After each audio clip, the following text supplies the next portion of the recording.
Good morning, everyone. I'm Mark Bruley, Police Chief of the City of Brooklyn Park. Behind me is a bunch of amazing police chiefs that are here in support of a very short but very important message that we want to share with you.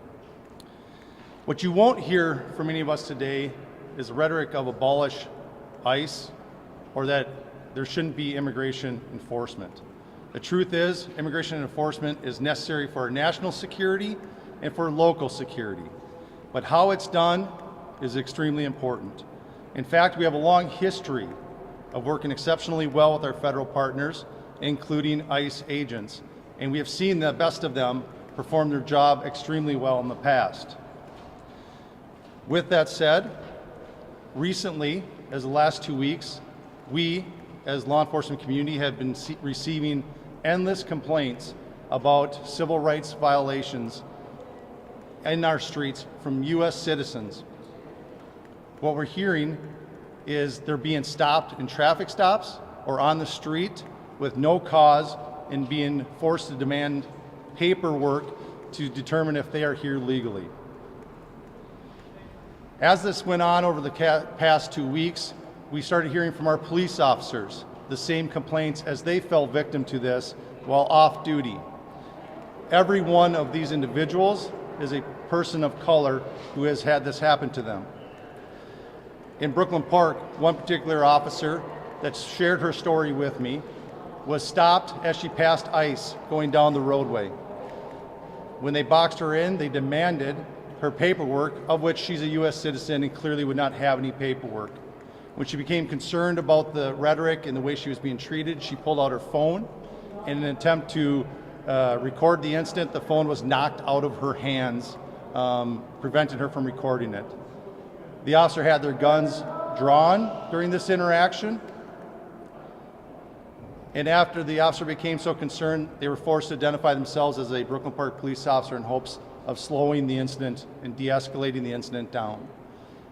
The agents then immediately left after hearing this, making no other comments, no other apologies, just got in their vehicles and left. I wish I could tell you that this was an isolated incident. In fact, many of the chiefs standing behind me have similar incidents with their off-duty officers. This isn't just important because it happened to off-duty police officers, but what it did do is we know that our officers know what the Constitution is, they know what right and wrong is, and they know when people are being targeted, and that's what they were. If it is happening to our officers, it pains me to think of how many of our community members are falling victim to this every day. It has to stop. This behavior erodes the trust that these police chiefs have worked tirelessly for the last 5 years and theoretically the last 60 years to stop this exact behavior from happening. Now, I want to be really clear. I've called lots of other ICE agents and HSI agents and have talked to a lot of individuals about this. This is not widespread.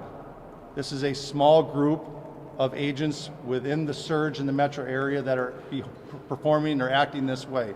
As a matter of fact, as rumors of this had spread, I've received phone calls from ICE agents and HSI agents indicating this is not how they act, this is not what they do. Regardless, we're calling to action that we have more supervision over the surge, that this type of civil rights violations have to stop. With that, I'll turn it over to Chief Henry, the St. Paul Police Department. So grass is green and water is wet. We've been trying to tell you niggas this shit forever.